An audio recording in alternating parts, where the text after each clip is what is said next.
This week on Chicago Beer Pass, Nick and I are drinking some Buckledown Double IPA as we talk about, well, all the things we missed and a handful of news that's happening, including Phase 3 taking over Lake Zurich Brewing.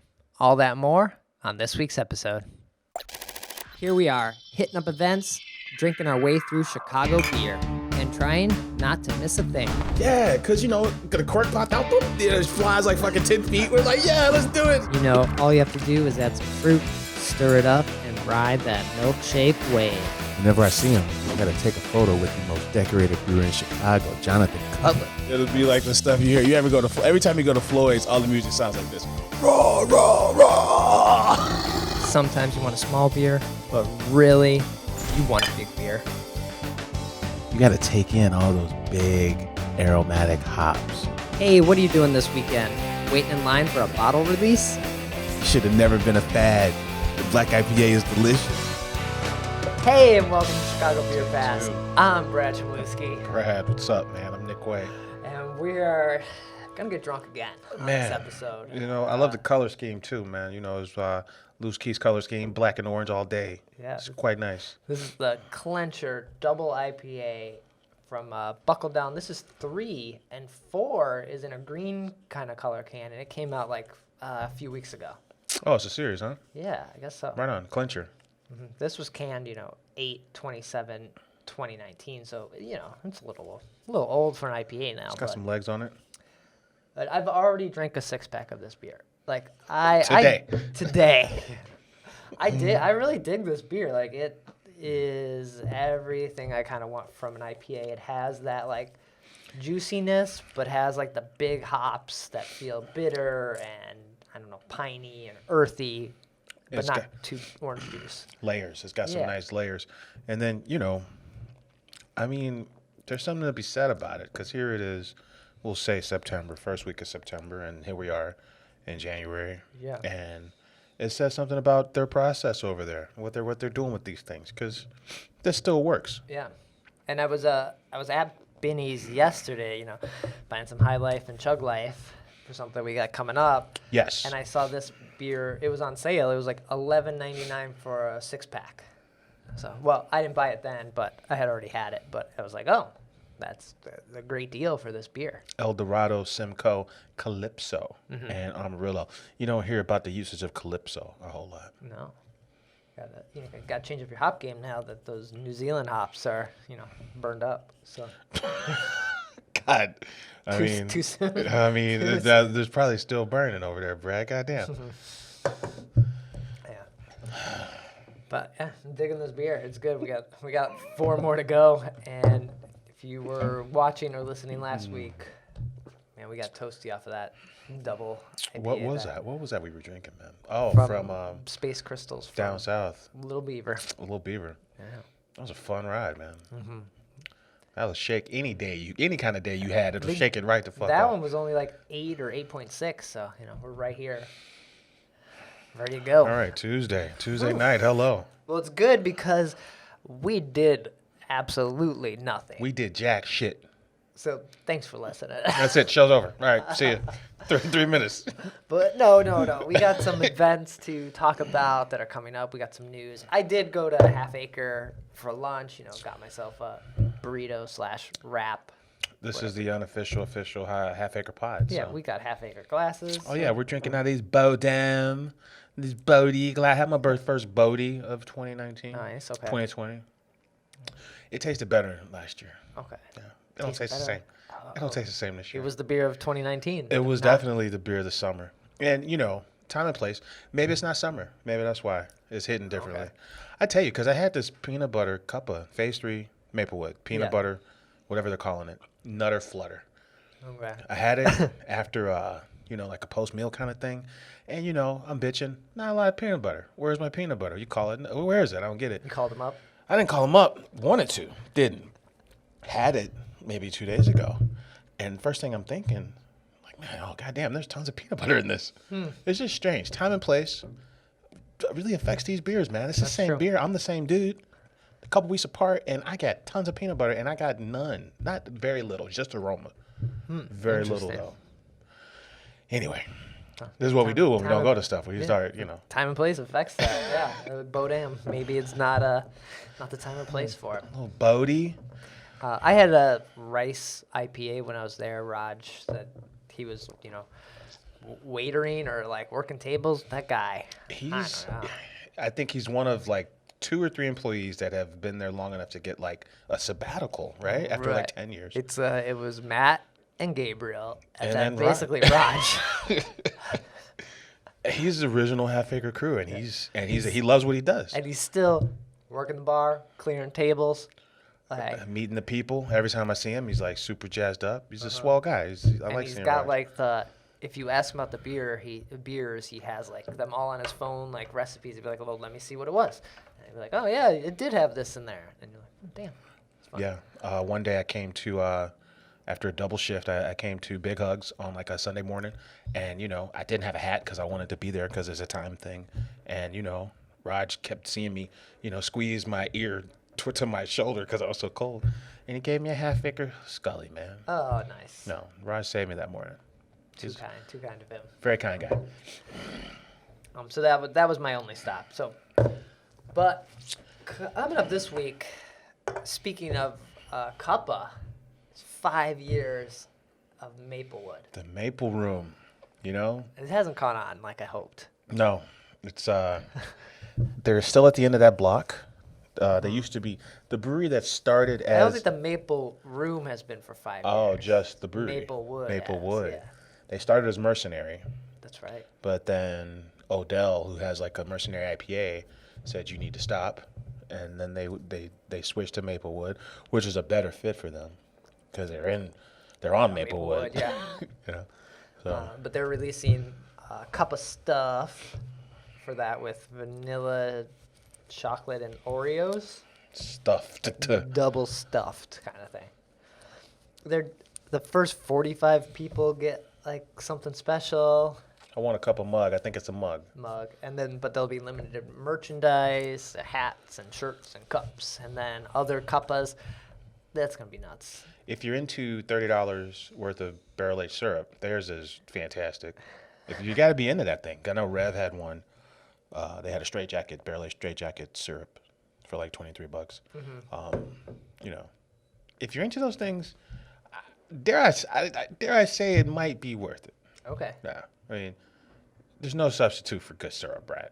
Yeah. Well, And it could be a good hang. It might be kind of nice that day, so could be worth checking out. cheers to the Maple Room, Maplewood Brewing 5 years. and Distillery. Returning 5. A lot of moves. They got a good pivot, man. They do the pills, and they do that oatmeal stout, the pug. They do And just juice pants. Like Juice pants, kind of husky pants. frog them into like, oh, what? Yeah, the charlatan. A lot of moves. Now they're doing they got a lot of those fruited sours, kettle sours in there. Oh, I haven't seen those. They got the Cuppa series in there on draft. They do a lot of very cool stuff. I want a bigger and quieter space to hang out and drink some of their beer. It's plenty loud in that joint. I think I was in there once and they were playing Kendrick on a Sunday night. And I'm like, I like Kendrick. It was turned up to 11. I'm looking around like, man, it's fucking loud in this joint. Which is cool. It's a good spot. They're making good beer. It's fun hang. It's one of my favorite spots. It's actually a lounge. So, like, you let too many people in a lounge, and everyone's on top of each other, and you cannot lounge. And what I respect about them is that, their space can fit more people, but they never overstuff their space. They keep the lounge aesthetic. Stuff it on Friday. Hope they, yeah, and Or on a Saturday. yeah. Cheers to those guys, man. Cool. Anything else worth noting that's happening this weekend?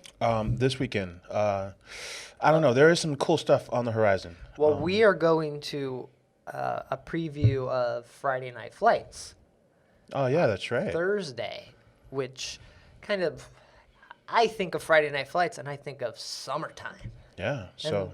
We got a preview of it right now, and we're not even close to summer. I feel like we're the farthest away from summer right now. Not even into winter, I feel. Yeah, the Chicago Auto Show is coming up, 2020 Auto Show down at McCormick Place. So we're going to be hanging out at Eris, and we're going to get a peek at what's going on. It sounds like the Guild it has a booth at the auto show. They have a car, a car powered by beer. How cool would that be, man? It looks like this. This is we've been to Eris before. Yeah. You've never been inside though. I've never been inside. This is my first time. I've been to Eris 3 times. This is my first time inside, man. Will be. Yeah. Yeah.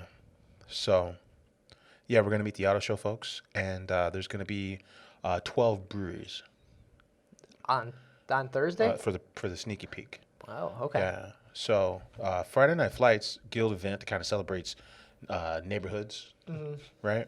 Like you said, summertime series. It's extending to the winter, which sounds fun. Yeah.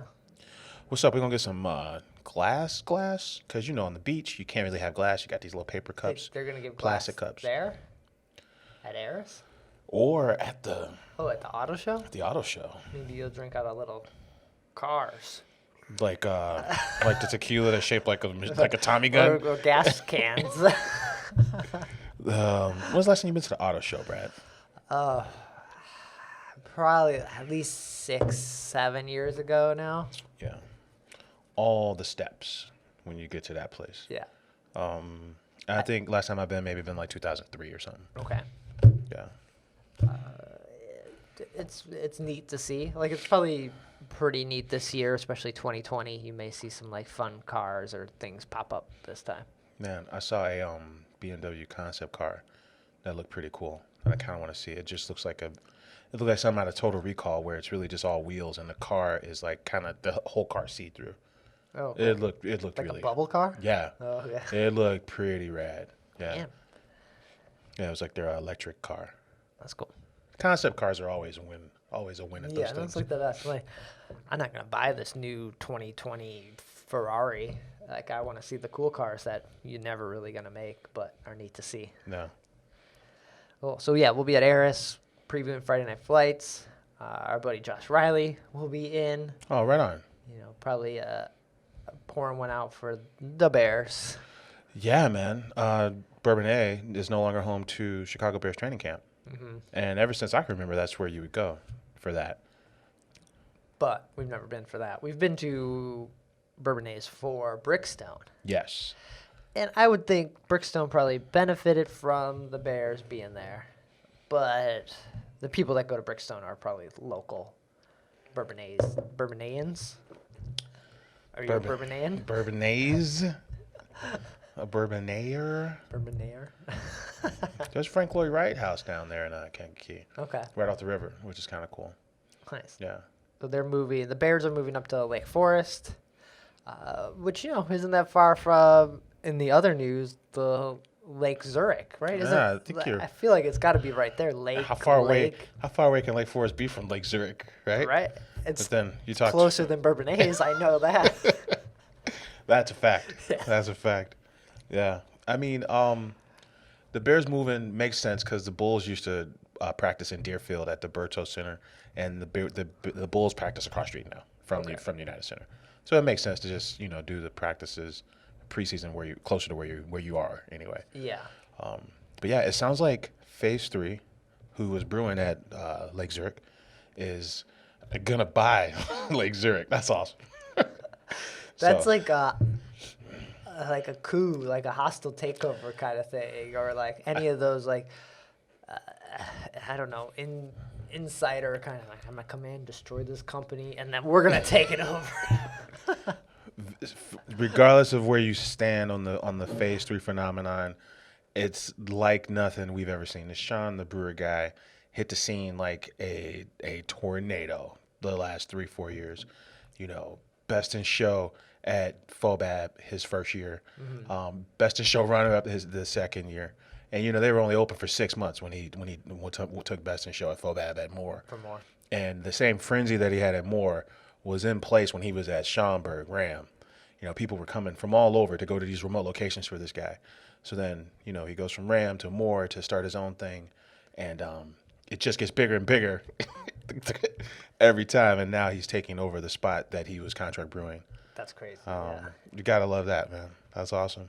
So no more Warm Mouth. That was one of Lake Zurich beer. Lake Zurich's beers was the Warm Mouth. Never went up there. Yeah, they probably got tired of people asking for phase 3 in the tap room, right? Like, I see it. It's brewing right there. We know you brew it here. We heard the shows. Yeah. We know it's here. Just pour some out from the tank. Because, for a long time, like Hop Butcher brews at Miskatonic. And it's probably different now, but when we went to Miskatonic, me and Chef Juan Kim, because he did some murals in there, they said, yeah, we don't pour Hop Butcher beer here. Okay. We only pour Miskatonic beer. So I imagine there was something like that in place up at Lake Zurich, probably. Probably, yeah. So cheers to them, man. They come out the gate. Last month they announced that you could buy like $400 worth of beer from them up front if you wanted to. Oh, they took all that money and was like, yo, Lake Zurich, we got paid. Here you go. You got to seize the moment, Brad. Like, we're either going to leave you and take all of our what we were paying you and go somewhere else, or we're just going to buy you it. And they're probably like, cool, just have it. Just take it. Just take it. We'll take the money and run. Yeah. So a lot of these agreements, I know, like when, what was it? I think at Blue Nose Brewing, Chicago Brew Bus bought a fermenter there. Yeah, threw down like $8,000 for a fermenter. So there were probably some phase 3 equipment there. They were probably invested in the equipment already. Right. So, I mean, if you're 15% in, you might as well just go all in. Yeah. And just turn it and, well, this is what AB does for I'll buy like 15% this year, 15% next year. We'll take it all now. We'll take it all. Lagunitas announced that they were selling half, and 12 months later, they quietly just, we're going to sell the other half too. Yeah. This is how it works. Oh, so that's crazy suburban news. Look at it. I even have this Roaring Table sticker there in Lake Zurich. That's right. Their space reminds me a little bit of like one of the Goat properties. I think like Little Goat. Okay. It's just a very well done tap room. Like it's a well manicured like space that happens to be a brewery. Okay. Like it's a nice looking spot. It's in a strip mall, but it's a very nice spot. It feels like it has the branding and everything has the Penrose vibe. Was Good Beer Hunting involved in that? Do you know? When we had him on the show last year, he mentioned something about 26 breweries in planning that he was a part of. I know he was part of that Roebuck, which was the third in the Corridor hop. Goddamn, what was the first one? The Corridor, and then dry hop. Yeah, dry hop. Thank you. Yeah, Kaiser had a hand in that. His crew did, so it wouldn't surprise me. No. Okay. Yeah, nice space though. Yeah, so two probably killer breweries in Lake Zurich now. Lake Zurich, hello. Like that's gonna be a good trip maybe this summer. I mean, I'll go to Phase 3's brewery. Phase 3 and Roaring Table, why not? Roaring Table. While you're up there, you hit a little Scorched Earth and Scorched Earth is up there too. Algonquin. I was gonna say Antioch. I don't know why I said I'm gonna say Antioch. Okay. Then you're like in Schaumburg kind of too. There's a lot going on out there. Yeah. The burbs are fun. The burbs are fun. When we went to Crystal Lake, we noticed that a lot of the oldest breweries in the whole state are all suburban breweries. Mm-hmm. They got their own vibe. It's fun to brewery hop in the burbs. Nice. Yeah. And now they got the Bears up there. Right on. Nice. What else is happening in the news? Man, the good folks at Gino's East, which we've done a podcast there. We've been on his podcast. Oh, yeah, that's right. That wasn't us. We were on... He was supposed to come on ours, and... I think it took us like a year to say, all right, well, cool, why don't we just come to yours? And he hasn't come on ours. Indecent Exposure, I think, was Kevin McMahon's podcast. Yeah. Kevin McMahon's a brewmaster, head brewer over at Gino's. Gino's has been making pizza for 50 years. The brewery is 5 years old. Mm-hmm. They turned 5. He's still brewing there? Yes. Nice. He makes it's good beer. I don't. Man, the last time we were there might have been for the podcast. Yeah. I get tempted sometimes to just pop in for a beer because I don't need that pizza all the time, but I do want to see what beers he has. Like he's kind of screwed by the place, right? He makes good beer, but people go to it for the pizza. Like they don't. It's such an iconic pizza brand when you think about Well, I think Giordano's it kind of blows. I'm not a big Giordano's fan. Their chicken parm's good, but you think of the short list of well-known deep dish pizzerias, Illuminati's, Giordano's, and Gino's East yeah. would be the three. Yeah. So that's kind of hard, right? It's hard to just say, oh, by the way, we make beer, and then have people remember that. Right. So there's times where I think about it. I'm like, oh, I kind of want to see the beer. Should I eat the pizza? And then I just I psych myself out of going because The thin crust option's good at Gino's too. Yeah. That space. 5 years brewing. Yeah. So on January 23rd, they're doing live music, a raffle. They got some 420 trees. They're partnering with just a local dispensary. They're selling them there on the. I think so. Can you do that's allowed? You can do like pop up. Their Emporium folks are all over that. Yeah, because they got the one next door. Yeah. The one that got robbed. Oh, really? That was the one next door to Emporium. Yeah, because these things, I think it's illegal on the federal level, so they're all cash only. Right. Yeah, Green Thumb Industries, and local vendors are going to be there.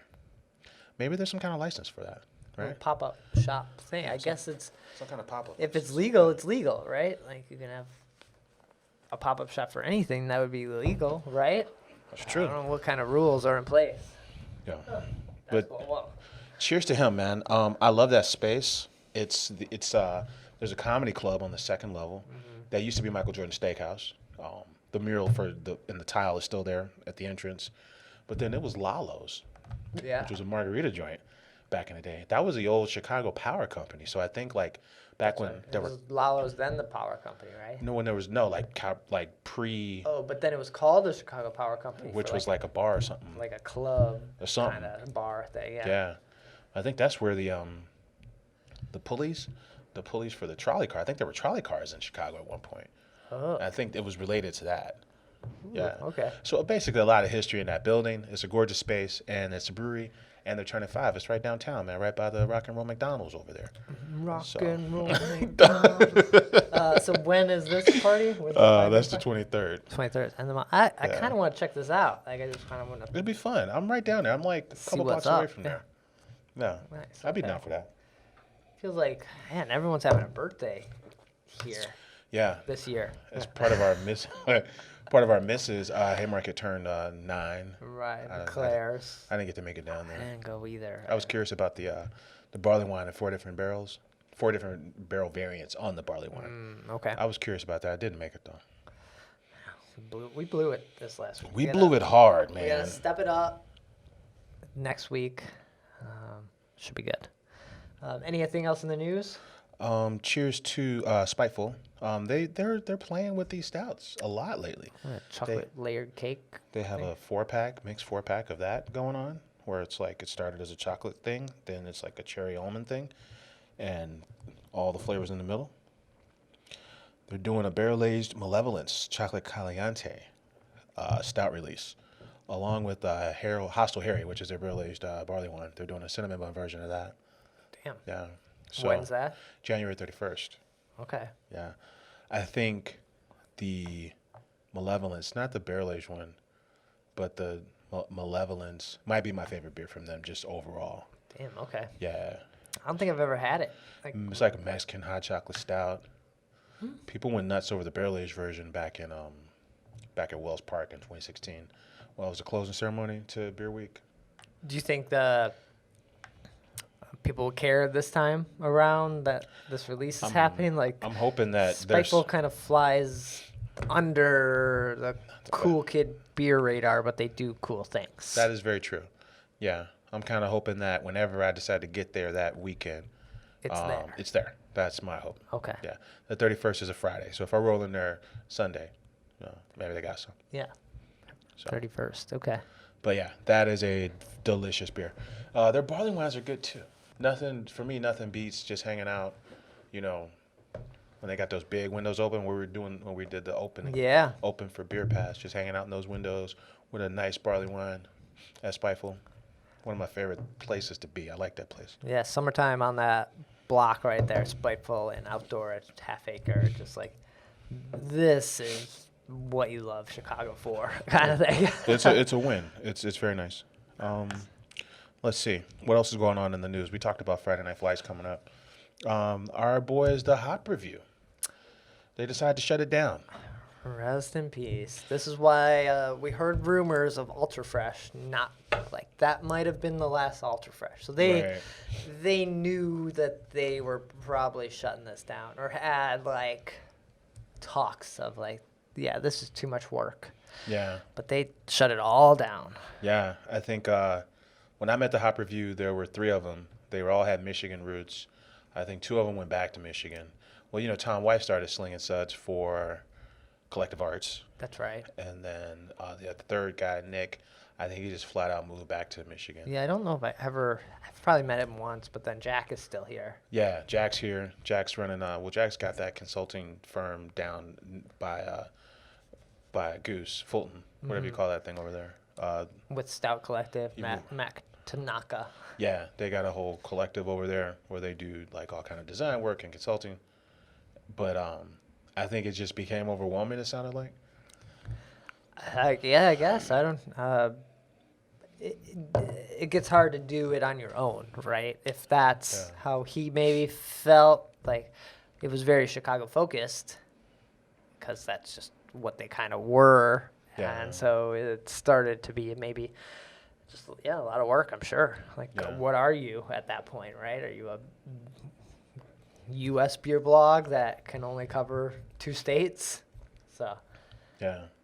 So it's a good run. We saw them all the time. We had them on the show for Ultra Fresh a couple years ago. A couple times, right? Yeah. Always a good hang. Yeah. So Godspeed to them. Hop Review's always it's fun. The March Madness thing was always fun. But then I know some stories I used to peek at, like for when Mars opened, and they would ask the questions like, yo, why are these 4-packs, $18 for 4 12-ounce, cans, They would ask questions I wanted to know. So if I didn't go to something, or if I was curious about what was happening with a crew that I didn't know yet, you could read them and they'd fill you in.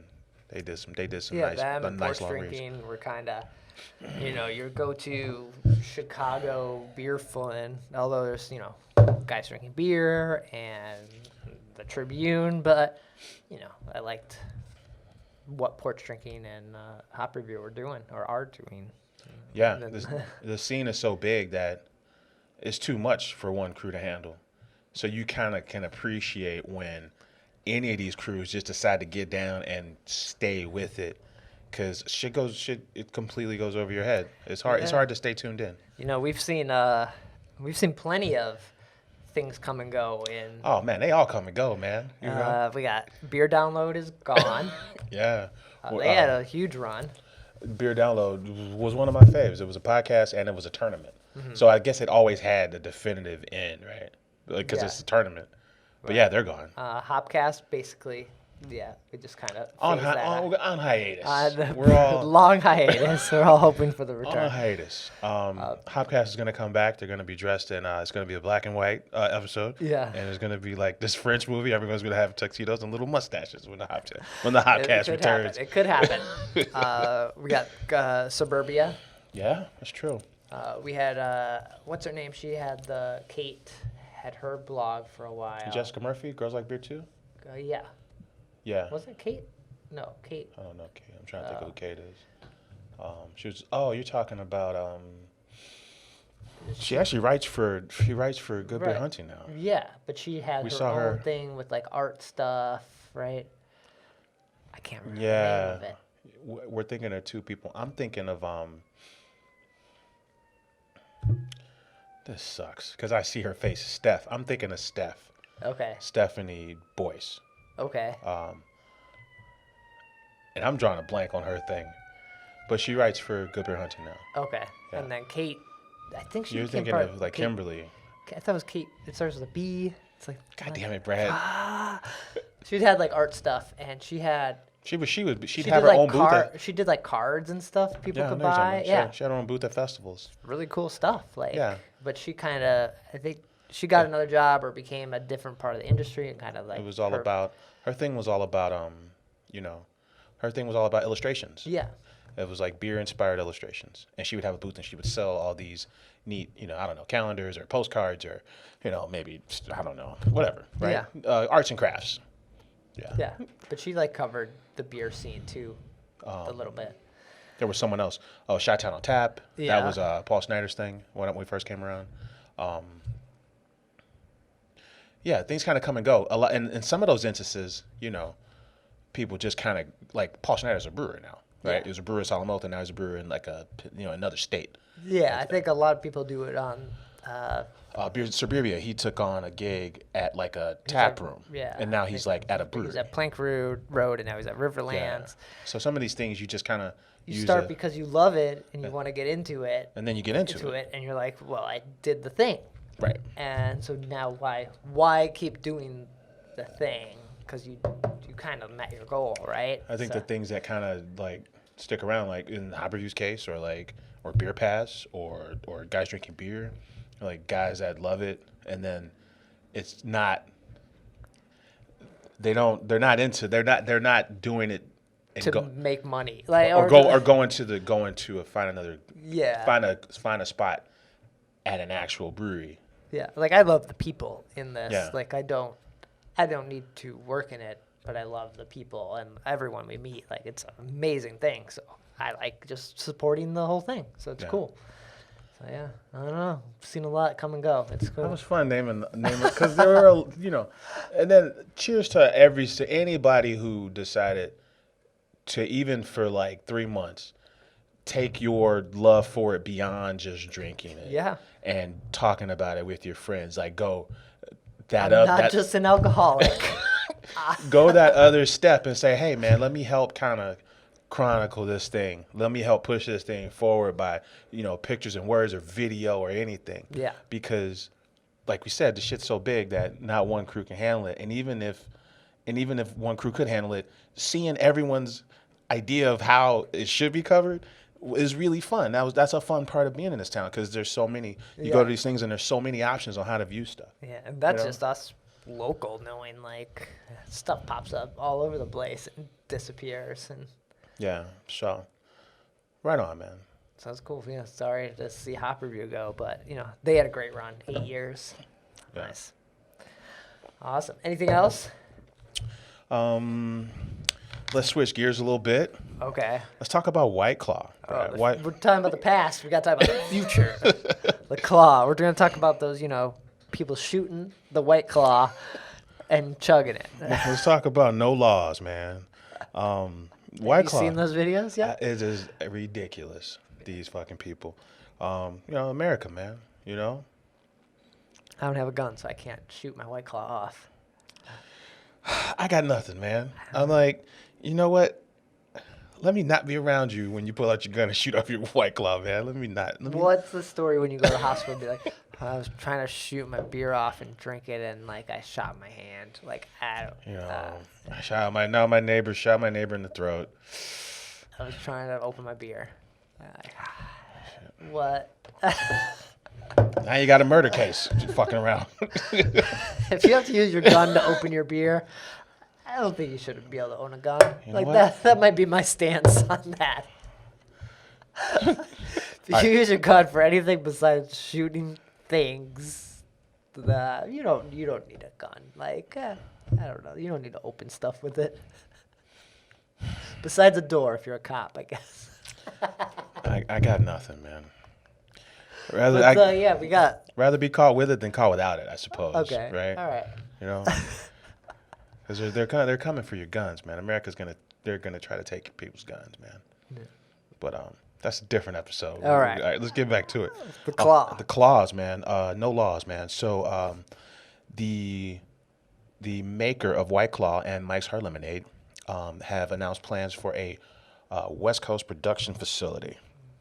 Its location will be Glendale, Arizona, for $250 million, Brad. Damn. Okay. Yeah. So this will be 900,000 square feet. So this is a story with White Claw, man. So they're going to make other stuff. They'll make Cayman Jack's cocktails. They'll make Mike's Hard Lemonade, and then they'll make Claw. But it sounds like they're self-financing this $250 million project, man. They had to make so much money last year. So the white, I think Claws alone outsold all of craft beer, Yeah. right? This is insane. It's like their projection for 2020 is $4 billion in sales. But I bet Mike's Hard Lemonade, in those probably like 2 years that it was the shit, Yeah. probably did the same thing, right? And now it's still around. They have like 100 flavors, and it's kind of just a wine cooler. It's a wine cooler alternative. It's the evolution of this. Alco pop has always been a thing, all the way back to Seagram's wine coolers, and Jack Daniels had those little Jack Daniel cocktails. I forget what they were called, but they were cute. They were little bitty Jack Daniel bottles, and they all were different colors. Mm-hmm. It's always been that category's always been there. Mike's Hard Lemonade is kind of like a subset of that. I'm not sorry, but Not Your Father's Root Beer. Yeah, it was a subset of that. But I bet you could compare the White Claw and the Mike's Hard Lemonade charts, and they are probably pretty damn close to the same thing that happened. Yeah. In the Mike's Hard Lemonade blew up in the late 90s, right? Well, Zima was a thing back. I mean, like this, some form of this has always been around. Yeah. So, last year White Claw did $1.5 billion in sales. The whole category was $2.5 billion. So, this train shows no signs of slowing down. Oh, Boston Beer Company produces Truly. That's the other one that I'm aware of. Right. Like, and we talked a few episodes ago about up in Milwaukee, which we still need to go to in March, is not a claw, but a hard seltzer festival. Oh yeah, we gotta get immediate. We got to nail that down. But they were saying how there's 25 different hard ciders, hard seltzers. Okay, I forgot. We gotta look into this and get immediate tickets. That for thing's that. gonna be good. I can only have 2 of these goddamn seltzers, man, and then I'm out. I do not need a third one. I mean, unless we're doing shots. I know we're going to a fest. We gotta. So the folks drinking these are probably 21 to 29, I think, is the market, right? And these things play very well in that age bracket where lagers do not. So there's that. They said they could have sold an additional 10 million cases last year. They were completely out of stock. So. Which was bullshit because everywhere I went there was White Claw. It was White Claw. So that was fake news. Fake news. There was plenty of Claw. Maybe Florida ran out, but that was probably. Yeah, beer is only sourcing 9% of its volume from that 21 to 29-year-old male demographic. The lagers make up 72% of the beer market, but for 21 to 29-year-olds, beer's not their option. It apparently is seltzer. Yeah. All right. I don't know. That's fine. Yeah. So there's that. Also in news, man. Did you see that Revolution Don? Well, he's not Revolution Don anymore. He's starting his own consulting firm called 3-Tier Consulting. Okay, didn't see that. Okay. Yeah. So Revolution Don was I think he was the director of sales at Revolution, but prior to that, he had a similar role at Dogfish. Okay. And at Goose Island. Nice. So he's breaking away to do a consulting gig. So good for him. Looking forward to hearing more about that. He's a likable guy. Nice. All right. I think that's gonna do it. I'm out of IPA here. Right. We're gonna do a new show and a new series. We had the beer reviews that we put up on YouTube, usually every week or so. Yeah. We're gonna do a versus series coming up, and we're gonna compare. I don't know, either 2 different beers that are kind of supposed to be the same. We're going to compare it on price point or style. But I think price is going to be probably like our main thought process going in. Like, we're talking about $11.99 for the 6-pack. Is that better than the $19.99 4-pack? Yeah, when you consider all things, like when you consider who's producing it, consider the price, and considering the availability. Yeah. And then consider like how it makes you feel, what it tastes like, which one comes out on top as like just a better option to buy. Yeah. Yeah. So yeah, look for that coming up. We're gonna record the first one. It will be Chug Life versus High Life. Right on. I like that. So We're going to do that after this. We're good and double IPA'd up.